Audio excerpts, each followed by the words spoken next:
the best thing you can do for your children is to love your spouse, love their father, love their mother.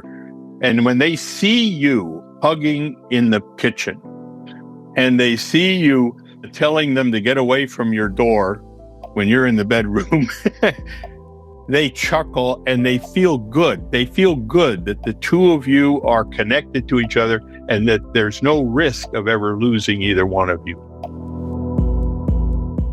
Welcome to the Family Dialogues podcast. When children arrive, marriages are often told to take the back seat. But what if neglecting the marriage is exactly what puts the whole family at risk?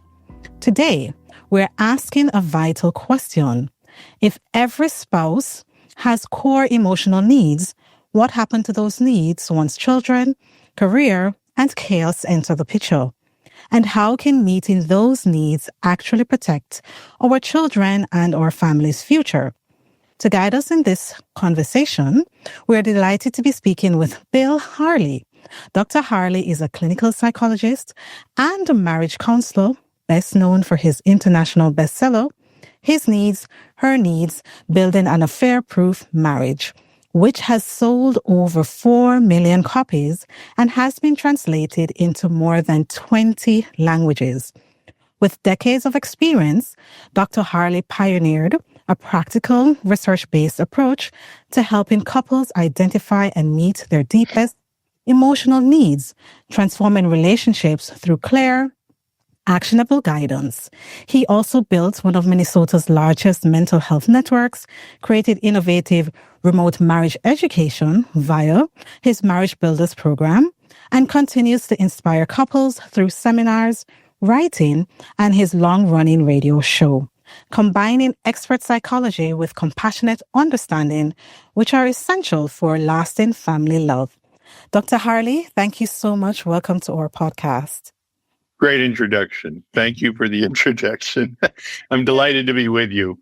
Most welcome. As I was sharing with you before we started recording, your book really helped me in the beginning of my marriage. I have so many notes because there's so many things that I learned, especially growing up in a single parent household, that I missed out without having the dynamics of, seeing the male-female dynamics when both parents are at home. Lots of parents are going through the process of loving their children and also trying to maintain a healthy marriage, and that can be quite difficult when they have so many stressors. In your book, the core foundation of your book is about emotional needs. And before we get into that, in the beginning of your book, you talked about in the 1960s, such a long time ago, that you saw the deterioration of the nuclear family. And you've had decades to observe what has been happening. And I'm very curious to know what you've seen as it regards to the changes over time. Is there something new that pop up over the decades, or is it the same factors that are impacting the nuclear family? Basically, there were several things that came together kind of like a perfect storm.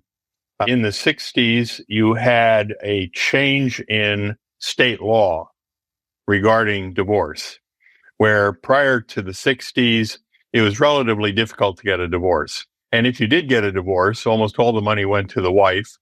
And so husbands were very reluctant to get divorced. And it kind of kept marriages together. You had basically one couple out of 10 that would get divorced, say in the 40s. And then in the 60s, you had a situation where not only did the laws change, but people changed. The law, of course, was it was easier to get a divorce. You split things 50-50. There was really no protection for women. But at the same time, women wanted to be independent. And they developed a feminist philosophy that was somewhat anti-male. So you had divorce easy. People changed. Women became much less interested in marriage. By 1981, the divorce rate was 51% in the nation. And I witnessed it. I mean, I was there. I saw it happen. I was counseling. I talked to people, and I started writing books because I could see this deterioration taking place. And I knew that marriages can be great. Marriages can be stable. You can be in love with your wife the rest of your life. She could be in love with you. Joyce and I have been married now 63 years. We've been in love all 63 years. At least I have been. I can't speak for her exactly, but she tells me that she has been. But the basic idea is that marriages in our culture today can work, can be fabulous. And I put a great deal of emphasis on romantic love. So when you read my book, His Needs, Her Needs, it starts out with a love bank that basically, if you want to be in love for a lifetime, by the way, the bullet line has changed, or the subtitle has changed. It's now Making Romantic Love Last. So we pulled the Building an Affair-Proof Marriage, and we put in, it's the same book, but we have a different subtitle, Making Romantic Love Last. So the question is, how do you do that? How do you make romantic love last? And my argument is that I've never seen a couple that wants to get divorced that are still in love. It is the glue that keeps marriages together. If you're in love with your husband and he's in love with you, there's no way on earth you would ever want to part from each other. And it also makes it easier to solve problems. It makes it easier to raise kids. It makes it easier to make money. There are just so many advantages to being in love. So my whole emphasis is, how can you be in love for 63 years, like Joyce and I have been?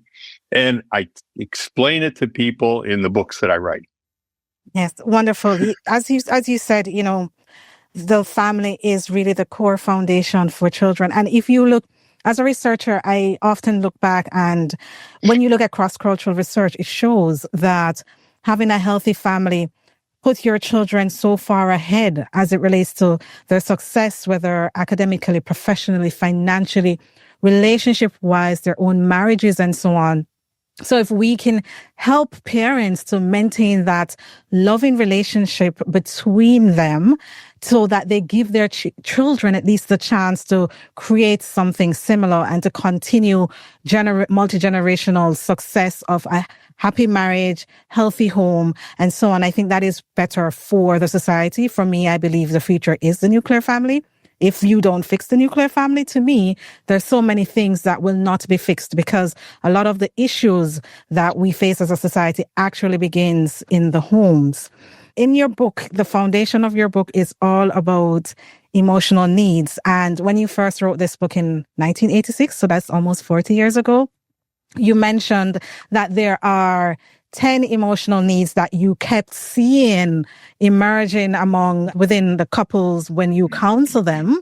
And you said there are 5 that are really important to men, and there are 5 that are really important to women. You do have people who are the outliers where things are a bit different.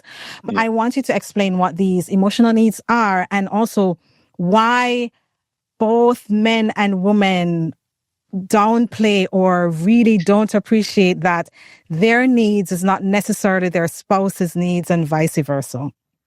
Yeah, basically, and I might add a caveat to that, and that is that people have argued that there are other emotional needs than the 10 that I have identified. They bring up global needs, like, I want to be able to trust my husband.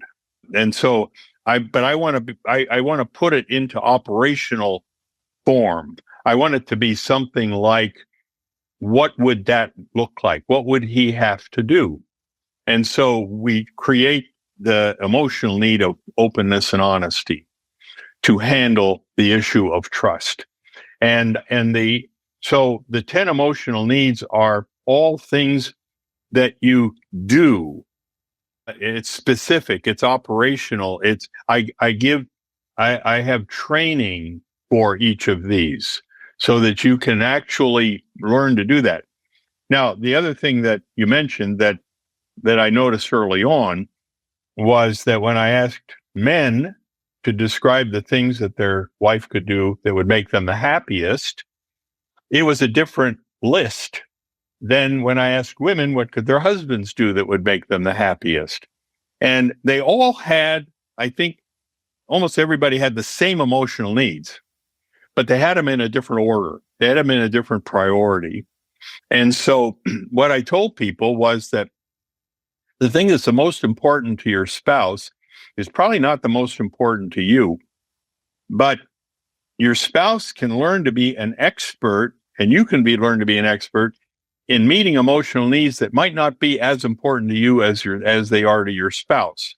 And here's how to go about doing that. Here's how to make sure that you're meeting your spouse's emotional needs in a way that works for you. You're happy to do it. It's not as essential for you as the spouse, but on the other hand, because you're partners and you need each other in life, you dedicate yourself to making each other happy.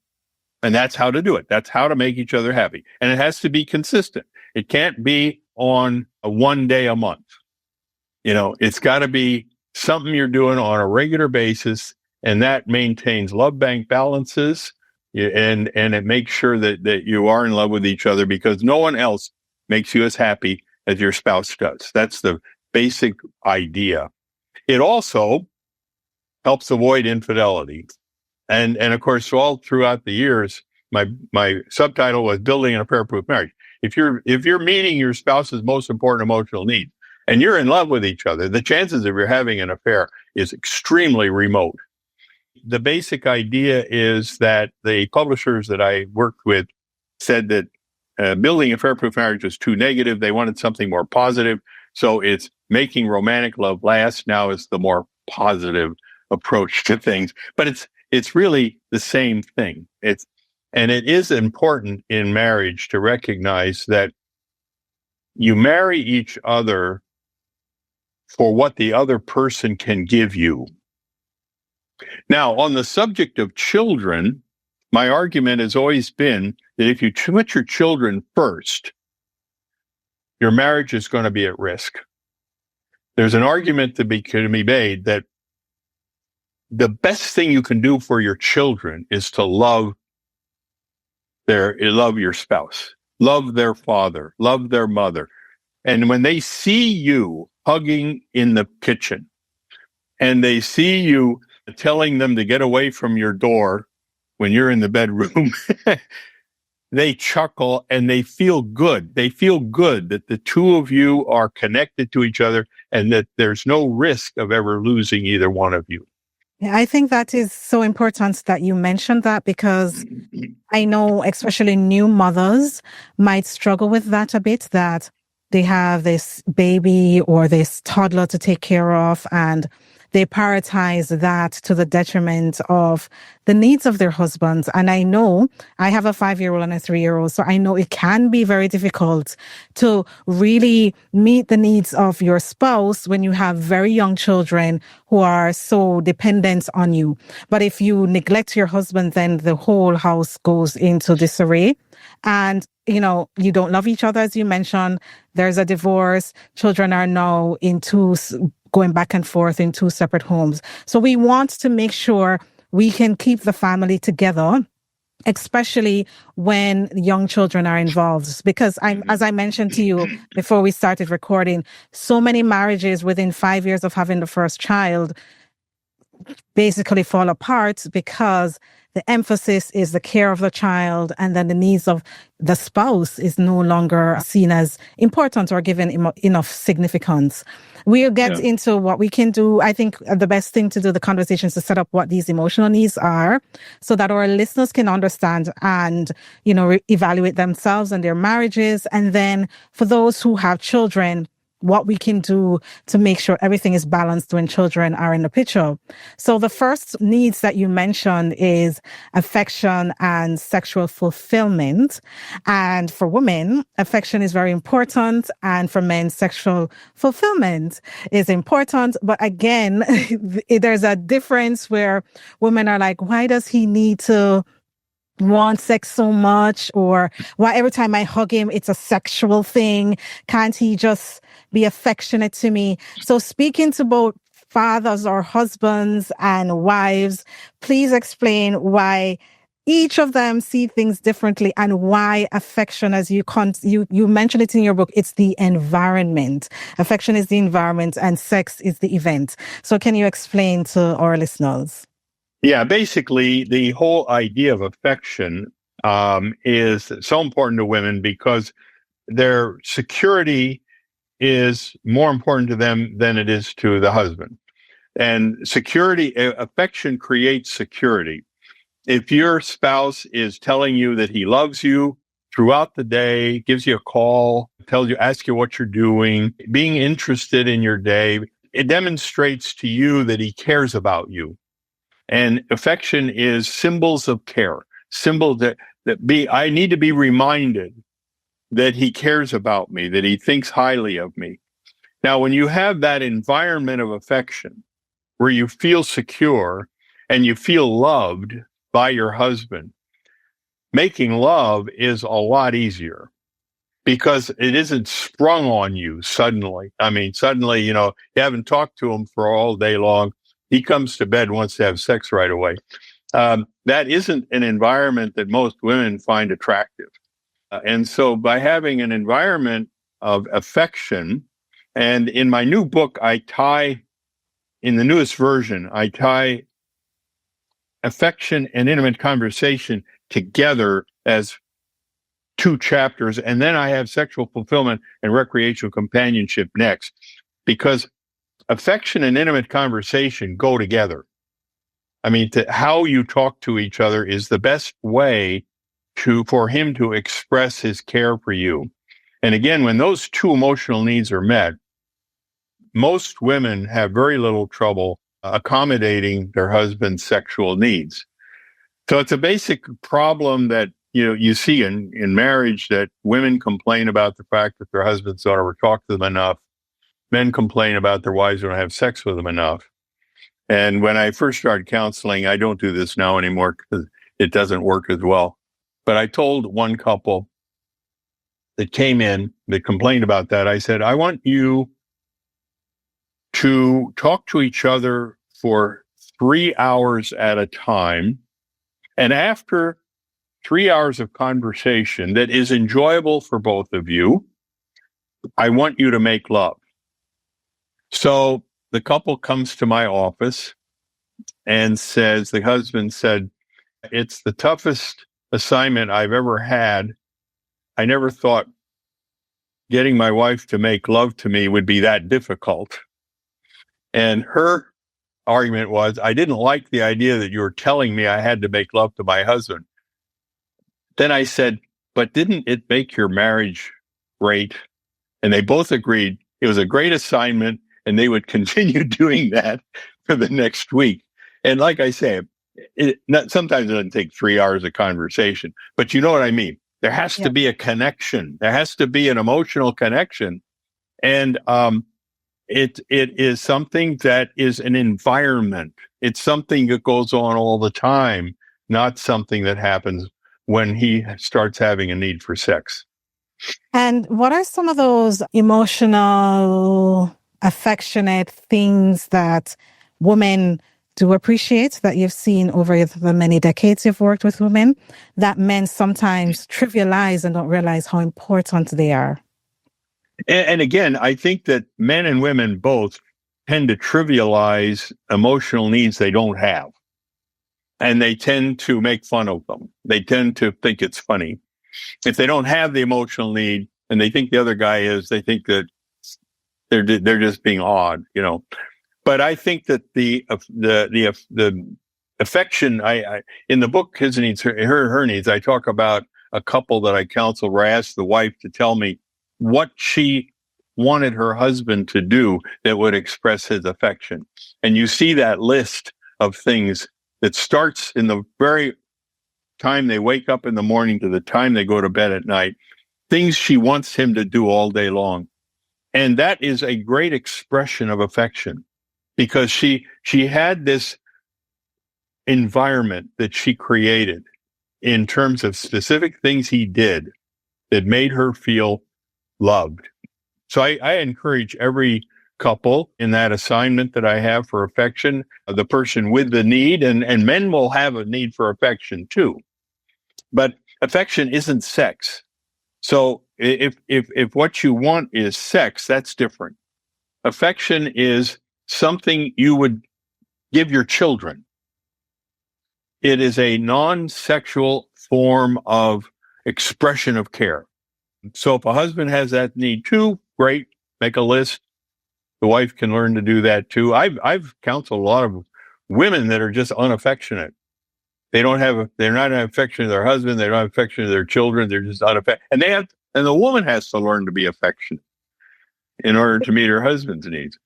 Yeah, you mentioned it. If you think about it like that, that is non-sexual and it's even something that your children appreciate. So it is those spontaneous hugs.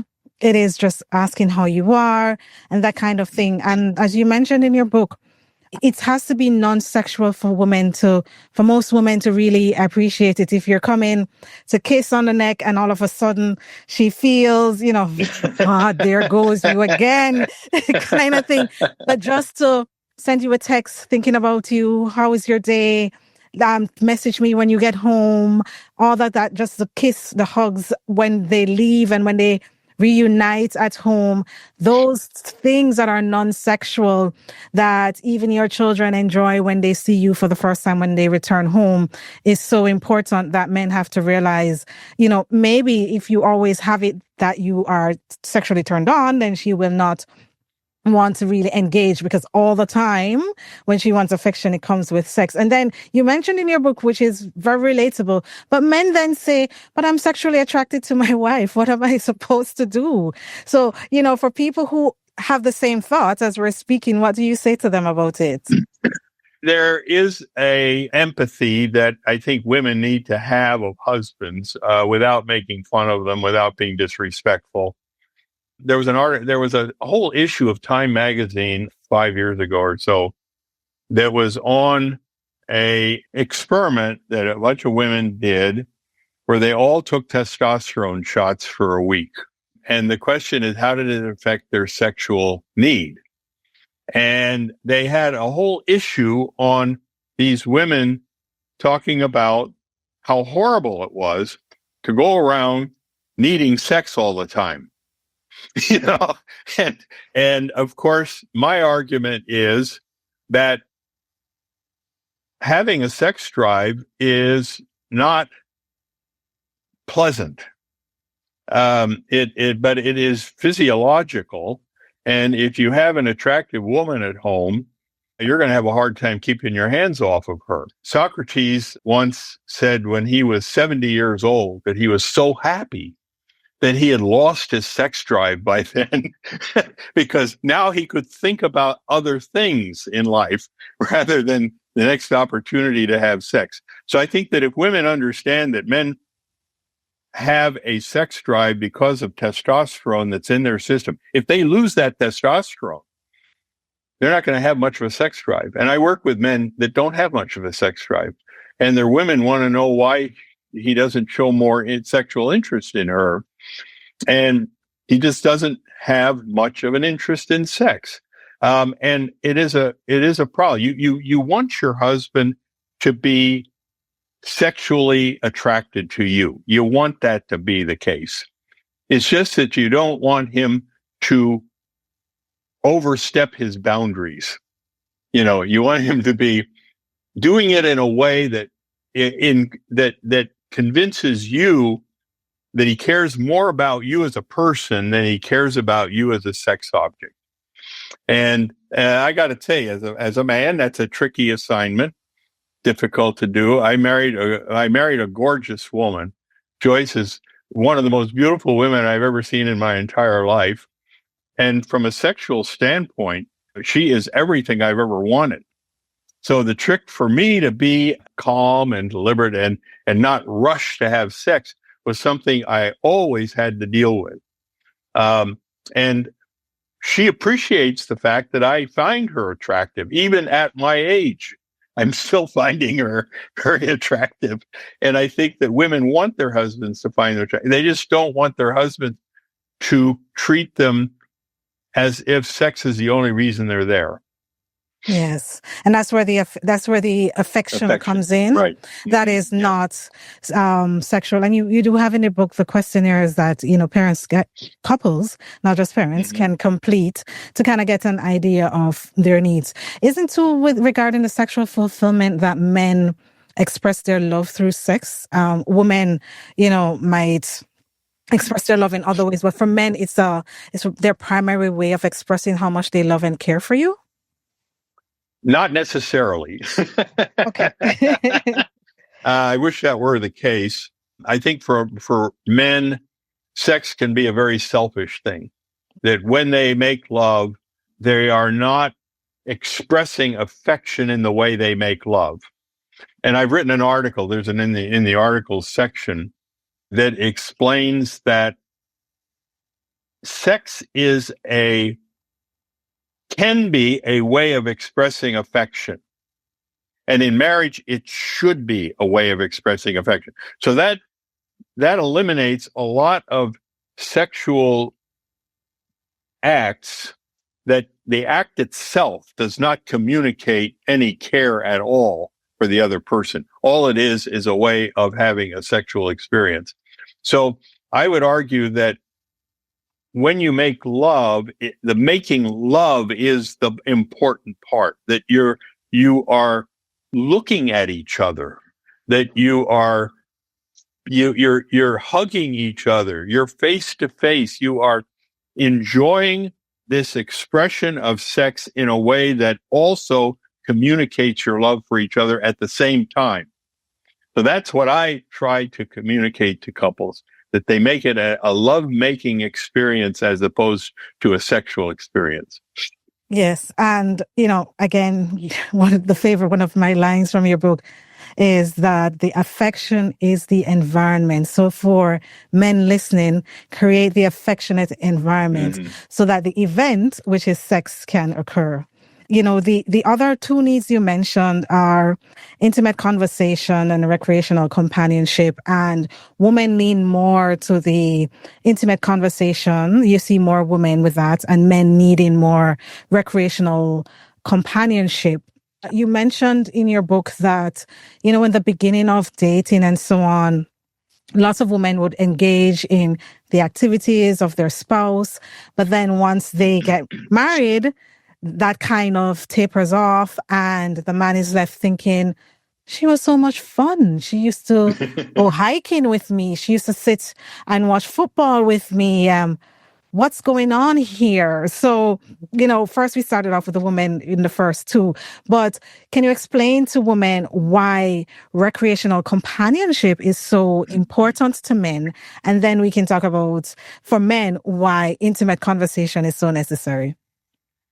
Yeah, basically, I think recreational companionship is an important need for both men and women. I think that when you're thinking about love bank deposits, you want to feel good while you're with each other.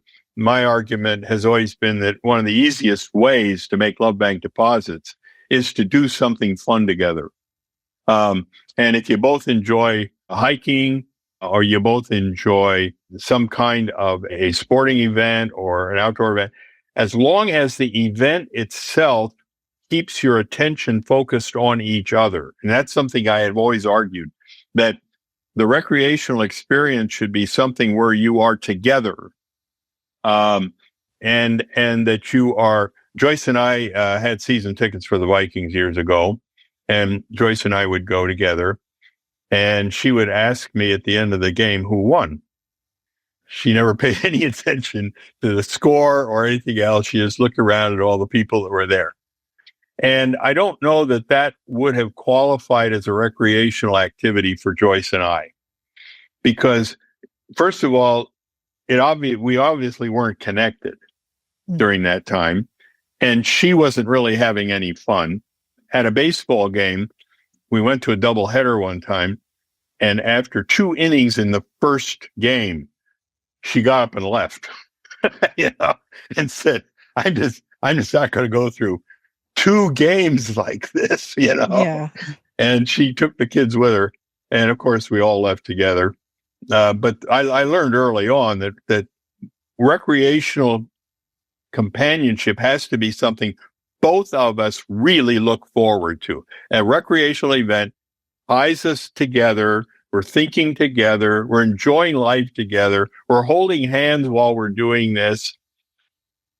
That's the recreational activity that makes love bank deposits. If you have no idea, or you never really thought about what the recreational activities could be that connects you to, you also provide a questionnaire to help them, couples to see what their interests are and to find those activities that they can bond together. About, how important is intimate conversations, especially for women, that men don't really understand. For us as women, we can get together as girls and we can talk for hours on end about, our vulnerabilities, our struggles, our wins, our dreams and everything. And men don't seem to, they might seem, see that as a bit weird. And it might be difficult for a lot of men to know how to navigate and create more intimate conversations with their wife. So explain, the importance of it and how the men who never had that experience growing up, how they can, try to initiate those intimate conversations. Well, all of the emotional needs can require training. My attitude has always been that I can take two people that have never met each other. If they will do exactly what I tell them to do, I can train them to meet each other's emotional needs, and they will eventually be in love. So the question really is, here I've got a couple that are married, and they come to me saying, my emotional needs are not being met. So my answer is, well, you do exactly what I tell you to do, and I will train you to meet each other's emotional needs. And that's what I've done throughout my entire career. Now, if the person isn't willing to be trained, then, of course, I can't do anything to help them.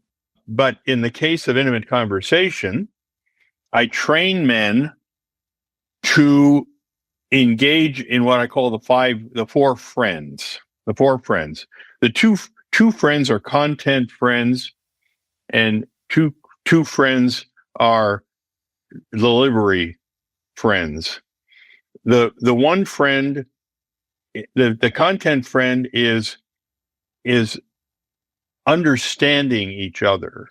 And you do that by inquiring, by asking questions, by answering questions honestly. Intimate conversation begins with conversation about each other.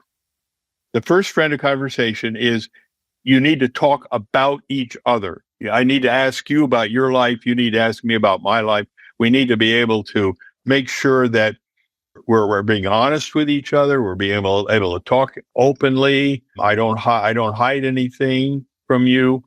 The second content is topics of joint interest. In other words, that you and I are both interested in geology, we'll say. And so we're able to talk about the Yellowstone National Park and how and the geological things that are going on. And we might even go for a trip there because we have this joint interest in something that's out there. But we can have this conversation about this without actually being in Yellowstone. And so that's the second. So it's either about each other or about favorite topics that we both enjoy. Now, the other two friends have to do with delivery. So one of them is giving each other your undivided attention. In other words, you should be looking at each other. You should not have your cell phone in your hand while you're having this conversation. Put it away, bury it somewhere. When you're out to dinner, it should not be there. You should have emergency only. If your children are needing your care, fine, but not otherwise. You don't look at it. So you have undivided attention. And then the other one is making sure that the conversation's balanced. You should both be talking at the same time. The fact that one person is a good listener is not good enough. That you both have to be good listeners and good talkers. So you basically have to do it. Now that's my training I train people to do that. So I train a man. I say, I want you to spend time with your wife tonight for 2 hours where you are giving each other your undivided attention. You're talking to each other about each other. You're talking about topics of favorite conversation. You're balancing your conversation. Sometimes I use a chess clock to time how long each person talks. They need to talk about the same amount of time. And you need to know you're giving undivided attention. That is a winner for women. Women love it. Women love it. And I talk about the 4 enemies of good conversation, which is basically arguing with each other during this conversation, making demands, being disrespectful, being angry. But the basic idea is that you can be trained. I used to run a dating service, and I would train men in how to engage in intimate conversation. Because if they knew how to do that, chances are the woman would give them a second date. And if they knew that they were appreciated and the guy is interested in them, they would want to know more about the guy. So the basic idea is an intimate conversation is, many people have argued that it's the most important emotional need. I wouldn't argue with them about that.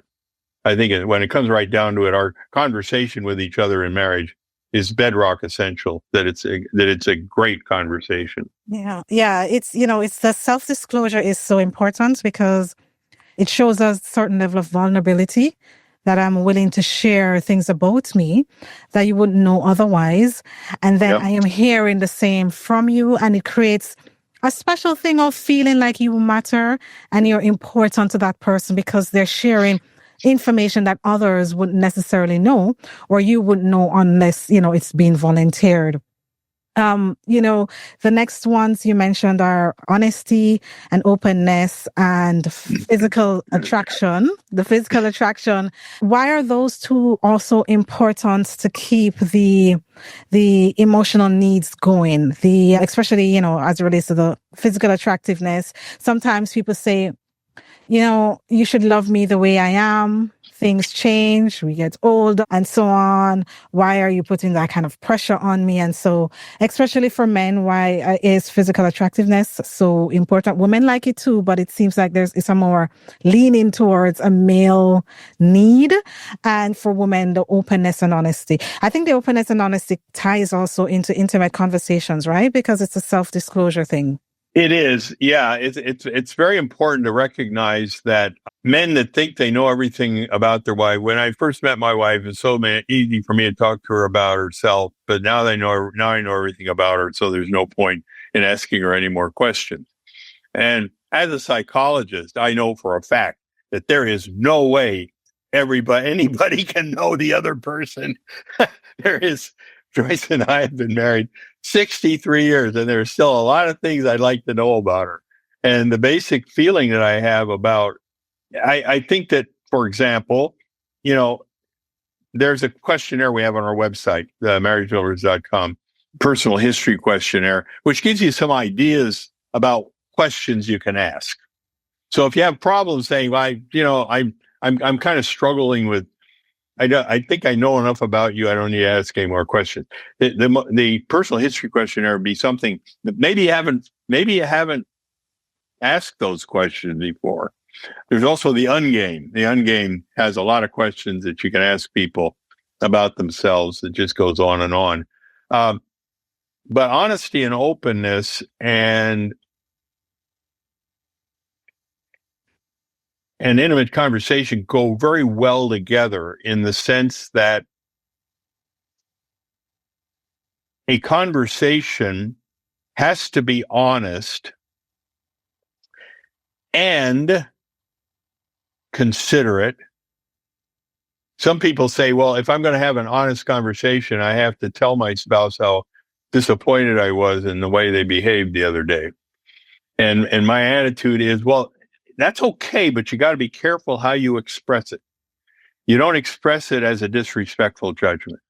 You express it as something that you would have liked to have seen differently. But the basic idea is that be be careful about how you treat your spouse, but I want you to be honest. I want you to be open, but be honest and open with respect. And that's the key to the whole thing. Physical attractiveness, my basic feeling about physical attractiveness is that it's an emotional need that comes with the body. And there's nothing I can do about it. I just find women physically attractive, and more so than men. So that makes me heterosexual. And the basic idea is that women can do more to enhance their physical attractiveness. If they can do more, they should do more. I put a great deal of emphasis on weight in my book. 90% of the complaints that men have about their wives' physical appearance has to do with weight. But I will say this, that I heard the other day, somebody told me, men only have one emotional need, and that's physical attractiveness. And the guy hadn't read my book. But the basic idea is it's a big deal. It's a big deal to men. And even after you're married, it's very important to see your spouse as the most attractive woman in the room. I've always felt that way about Joyce. The thing I was thinking of as you were mentioning it too, like how all the needs intertwine, because if you as the husband see physical attractiveness as very important, a motivating factor for women is if I'm getting the affection that I need, I feel loved, I feel accepted, I feel appreciated, even though I don't want to do this strength training, because I feel so loved and appreciated by my husband. I also want to make him happy. I know he loves when I'm fit and he loves to see me work out. And it's a reciprocal thing going on, because if I'm having the intimate conversation, if I'm getting openness and honesty from you and I feel affection from you, naturally I want to give that back. And I might not feel like going on the treadmill, but I love my husband. I feel loved from him. So I'm going to at least put in the effort. So I can see how it also all come together. So especially for men who might say, oh, I tried to take her to the gym. She doesn't want to go and all that kind of thing. There might be a multitude of issues going on, but I think the chance is higher if she's feeling appreciated, if she's feeling the affection, the love, the self-disclosure is there and everything. And there is an incentive to reciprocate, even if she doesn't feel like doing it. Right? Yeah, something I've told men and women both for many years is that exercising together is one of the best ways to make love bank deposits together.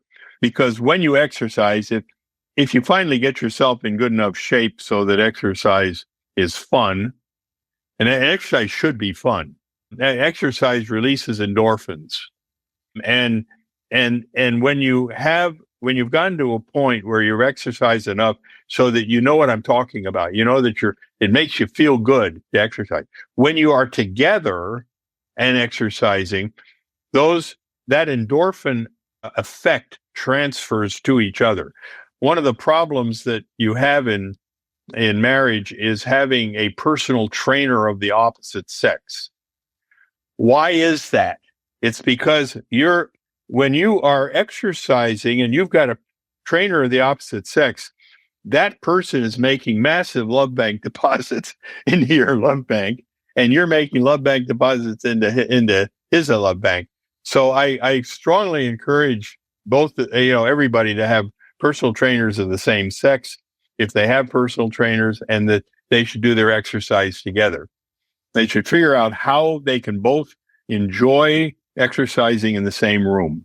This one is a bit touchy because things are changing where women are now out earning men in a lot of ways. And for women, the financial support, the financial security can be important. I want you to speak on that, even if she is financially secured in her own profession, why it's important for men to understand that she will still need to see that you have the ambition, you have goals, you want to work hard, you still want to provide for your family, even though she might be earning a little bit more than you.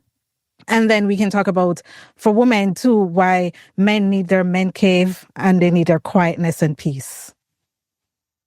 Yeah, the basic feeling that I have about the man cave, and I know John Gray. I've met, we've done seminars together and stuff. I don't believe in the man cave. Okay. I don't believe in a man cave. And this is one of the areas that he and I have not agreed on numerous occasions. I might add that he's on his, I think, third or fourth marriage now, and I think the man cave might have something to do with it. The basic feeling is that I want to be integrated with my wife, and I want my wife to be integrated with me. And that doesn't mean that Joyce and I are in the same room all the time. I have my office and she has her office, but my office is not a man cave. She can come in anytime she wants. In the middle of this interview that I'm having with you, she could open the door and say, Bill, there's something I need to talk to you about. And I would have to tell you that I'll be back in a couple minutes. So the basic idea is we have every right to impose ourselves on each other. We do it in a respectful way. I am integrated with Joyce. Now, let's suppose Joyce earned more money than I use as an illustration in the financial support about a woman who was a multimillionaire, and she leaves her husband. She leaves all of her money in a trust and says to her husband, I want you to support me. Now, the question is, did he marry her for her money? If he did, he would be very bitterly disappointed. But on the other hand, her argument was, I want to know that you didn't marry me for my money. I want to know that you married me because you loved me and you are willing to support me financially, even though we have to have a much lower quality of life, which I am willing to have, to know that you didn't marry me for my money. And it is so interesting because men, I don't think it's a good idea to marry anybody for their money. I have counseled so many couples where it's the husband that's got all the money. And the wife marries this wealthy guy thinking that she's going to live a lap of luxury and be really happy. And it just doesn't work. Basically, you got to marry for the person himself or herself. And the idea is that you could take all your money away and you start it all over again. And it would be difficult. But on the other hand, you're still together. You have each other. And that, I think, has to be the bedrock. Now, at the same time, a woman does want their husband to show initiative in developing a career.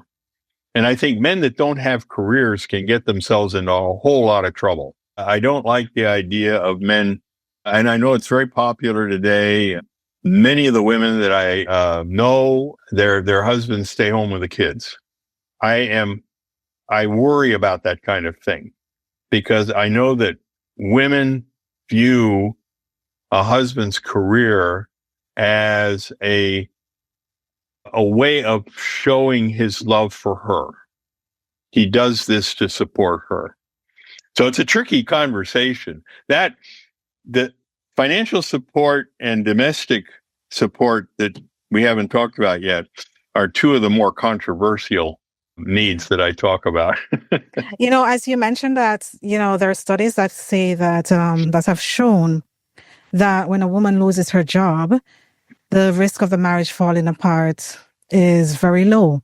However, when a man loses his job and his income, the risk of the marriage falling apart is pretty high. So you might be onto something that women still need to feel that you care about me, and this is a form of protection to show that you love me by providing, no matter how small it is, that you work really hard to provide for me and make sure me and the children are doing well.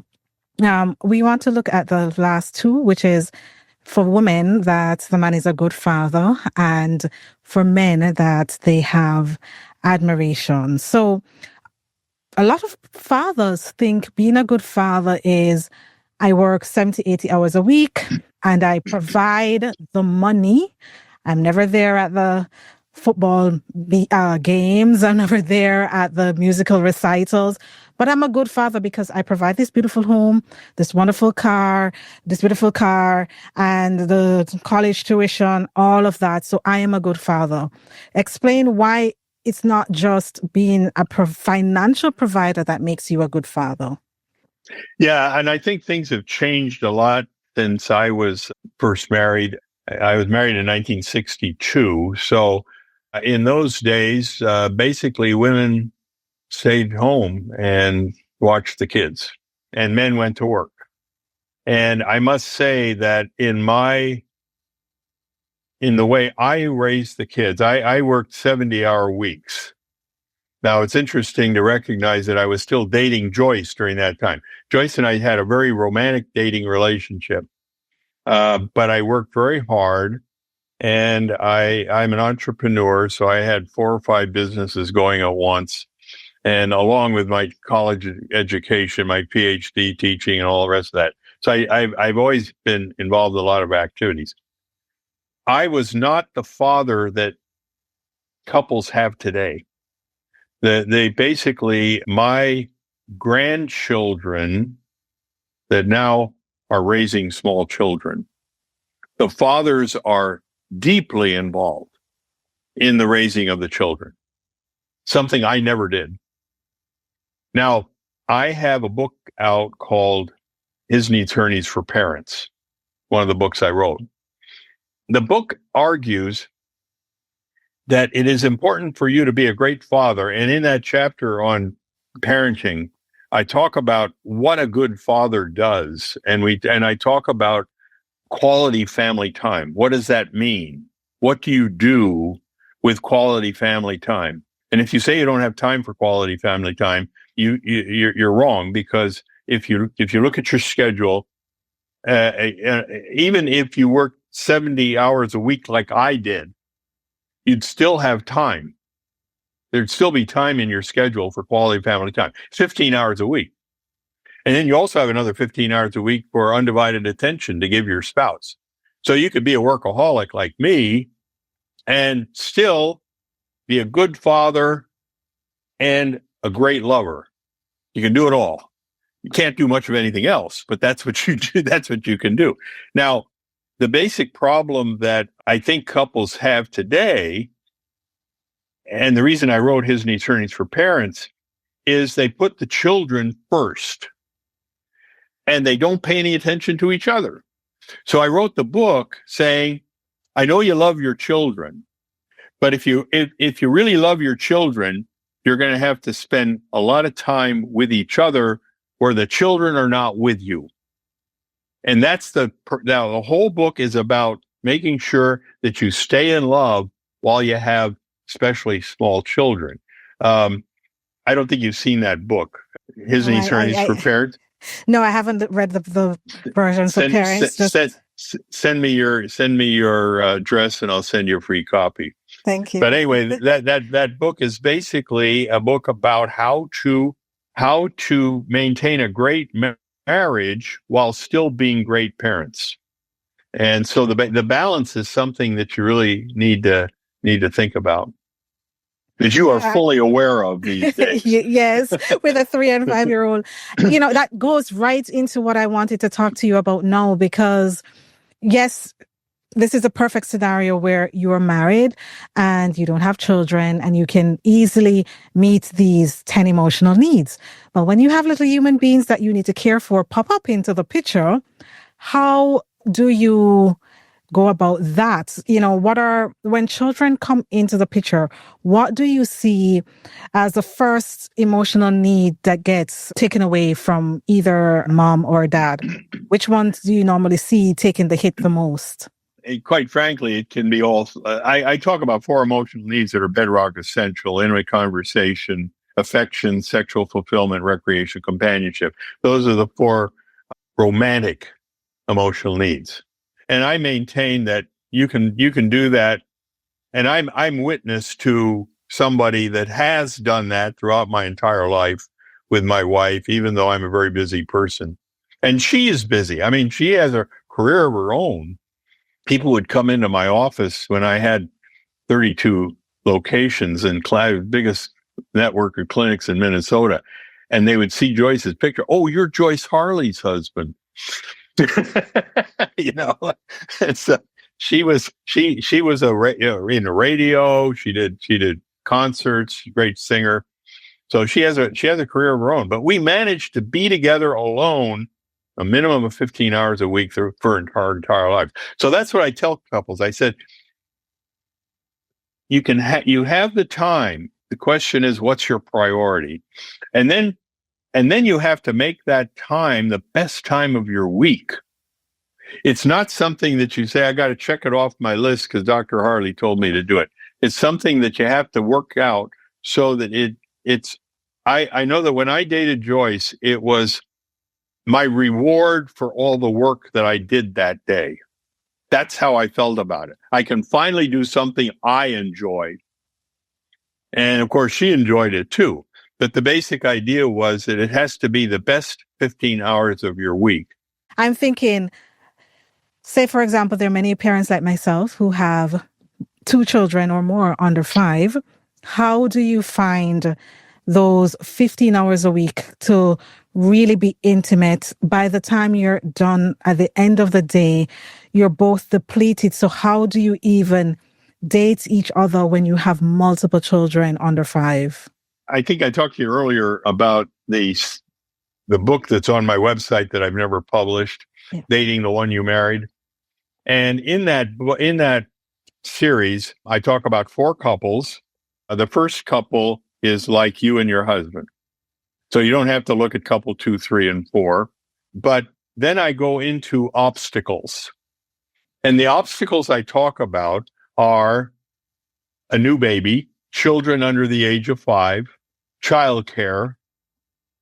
These are obstacles that people find in your position. And so if you look at that series, and it's got its own tab on the Marriage Builders website, go to obstacles and you'll see an obstacle that you would look at and say, yeah, that's my obstacle. All right. And you see how I handle it. Now, Joyce and I do a daily radio show. And so if you look at that and say, you know, that's not working for me, then you write an email to me, mbradio@marriagebuilders.com, and we will address that topic on our radio show and discuss it. How do you solve that problem? But my argument is that if you got $1 million to date each other for 15 hours a week for 10 years, you'd find a way of doing it. You know? Yeah, it might mean, for example, it might mean that some parents might prefer to have the children fall asleep whenever they want. It might mean you have to shift and say, okay, we're going to have a strict bedtime between 7 and 8 or 8 or 9. All the children must be asleep. And then maybe the hour or 2 before you both get exhausted, that's when you date each other. I don't want, maybe you can comment on it. People might think dating meaning necessarily to go out to a restaurant and so on, but there are dating things you can do at home too to really connect with each other, right? Especially with young children, with children your age. Joyce and I have always left the house. Our dates have always been, we've gone somewhere. And I can remember when we were first married and I bought a house, the money I spent on childcare was more than my mortgage payment. And so to some extent, it has always been a very high priority in my marriage. But I talk about co-ops in that Dating the One You Married, how to form a co-op, how to form a childcare co-op so that somebody will watch your kids while you're watching theirs. But the basic idea is that if you knew that you'd get the $1 million at the end of 10 years, but for 10 years, you have to date each other 15 hours a week, you'd find a way of earning that $1 million. See, and I think that it isn't that it can't be done. It's that you have other priorities that turn out to be not as important. I was thinking too, as you were speaking, with the 15 hours a week dating. One of the things that maybe sometimes parents don't even realize that an emotional need is not being met because they might say there are no arguments. We're not, there's no, I don't feel friction. So things are fine. What are some of those subtle signs that they're not fine not because you're not having those explosive disagreements, but an emotional need is not being met? What are those little tiny things that whether men or women miss regarding their spouse that an emotional need is not being met? Well, the questionnaire, Marriage Builders, the Emotional Needs Questionnaire, which you can download free of charge on the Marriage Builders website, the questionnaires section, you can download it. And I know of couples that fill it out every year. Every year they fill out their emotional needs questionnaire. Yeah. And the idea, there are some people that are just not arguers. They just don't argue about anything. They just hide their emotional reactions to things. This emotional needs questionnaire gives them an opportunity to express themselves. I'm counseling a couple right now where the wife has pretty much kept quiet throughout their entire marriage about the husband's independent behavior. So she finally said to him, I want Dr. Harley to counsel us because he has what you need, And so I am getting him to date her now on a regular basis. And she is now, and I give her the freedom and the right to complain. I talk to her separately every week from him, and I say, how's he doing? Well, he's doing better, but we're not quite there yet. There's still a lot of things going on in his life that I know nothing about. And I want him to be proactive in including me in the decisions he makes. And so those are the things that I'm encouraging to do. But she's a very quiet person. She doesn't complain about anything. This is a type of person that needs to fill out that questionnaire every year. So it's a yearly marriage checkup. And they fill out the questionnaire, and then they also they spend New Year's Day reading the entirety of His Needs, Her Needs. Now, one of the interesting things is I encourage people to use a highlighter when they're reading the book to highlight areas they want to communicate to their husband. In other words, I'm saying things the way they want their husband to hear. And so they highlight it. And so you see a copy of His Needs, Her Needs with blue and yellow highlighting. And they choose a different color to show what now sometimes the blue and the yellow are highlighted over each other, and it's whatever blue and yellow look. Is that purple? I don't know. Yeah. But anyway, the point is that they both want to hear it. But I think that I know a lot of people that are reading His Needs, Her Needs every year, from cover to cover. Just to keep them on track. And so I like that you mentioned, you focus so much on the 15 hours a week to be together because, again, you can easily slip into a roommate kind of scenario. If you're not dating each other, if you're not doing the things that you used to do together, it might not be to the biggest extent or frequency because you have children, but it's still so necessary that even if you have really young children to connect. And some people might say they might not have the babysitting funds, but you said the co-op is a good thing. Maybe if you live close to extended family, that might also be a good thing as well. We're going to be wrapping up this conversation. And so I want to ask you if there's anything else that you'd like to say to couples, especially couples with children, about the importance of keeping the marriage as the priority, the health of the marriage as a priority for the overall health of the family? Or is there something you want to reiterate as it relates to all of that and why it's so important to love each other, date each other as much as possible, or weekly, you say, date each other on a weekly basis to maintain that love? Yeah, and basically, Joyce and I have a little plaque that says the best thing you can do for your children is to love each other, to love their parent. And Joyce and I have loved each other throughout our married life. Our children are fabulous. They've done extremely well. They are very happy to have been raised by us. But our primary focus was on each other. And both of our children know that. Both of our children know that we love each other. I can remember my mother telling me, and I thought of it as strange at the time. I don't think I've ever told my children anything like this.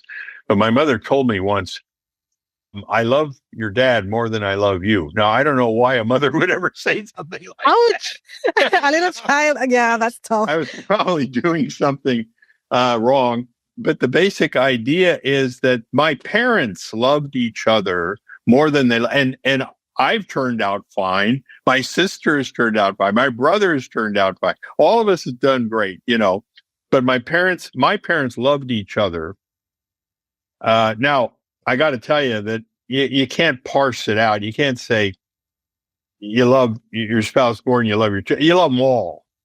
You love them all. You wouldn't want anything to happen to any of them. But when it comes to a choice point, like spending time together, the priority has to be with your spouse as opposed to your children, or it won't get done. Yeah, children are the product of their environment. And so it's you as the adult to maintain that healthy environment. And part of that is to create that healthy environment together. Right? Mm-hmm. If the healthy environment is not there, think of all the emotional issues that children may experience because of that. And I think that's a very important message for also mothers, because we are more guilty of really emphasizing taking care of our children and making them priority. But to remember that if you don't prioritize your marriage, then the whole ecosystem that a child needs to thrive in is not going to function. So it's really important to do that. It's such a pleasure speaking with you, Dr. Harley, especially after reading your book many years ago. And now I thought, it would be amazing to have you in my inaugural podcast to say, hey, family is important. A very healthy family is important for our children's development. Thank you so much. And I will definitely have all your links regarding where they can go to find the Dating the One You Married on the website, and all your social media handles will also be included in this episode. So parents who want to work with you can also work with you. One last question. Your Marriage Builder, is that a self-paced course if they are not able to meet with you live, or how does that program work? Basically, we have our primary program is you buy His Needs, Her Needs, and Love Busters, and the book 5 Steps to Romantic Love. Yes, the workbook. And that's all you need. Okay. 3 books.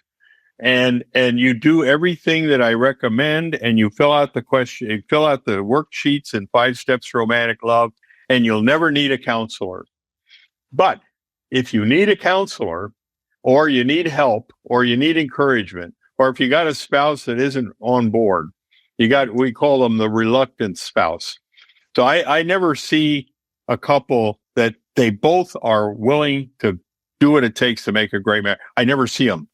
Yeah. I see a couple where one wants to work on the marriage and the other is a reluctant spouse. We try to get the reluctant spouse on board with coaching. We have coaching. We have more extensive programs that are described in our website, but and then we have a radio show. So basically, we have a lot of ways of reaching people. And I noticed that your radio show is also available as a podcast. I saw it on Spotify as well. So for persons who might not be in the US, they can also tune in using the various podcast apps. Thank you so much again, and we hope that all parents listening feel or be inspired from this conversation that, yes, raising the little ones is a bit tiring, but we can still love each other. We can still have that romantic love and not drift off into the roommate scenario by having those 15 hours together and dating the one you love. Thank you so much for joining us, Dr. Hart. Enjoyed having you. Bye-bye.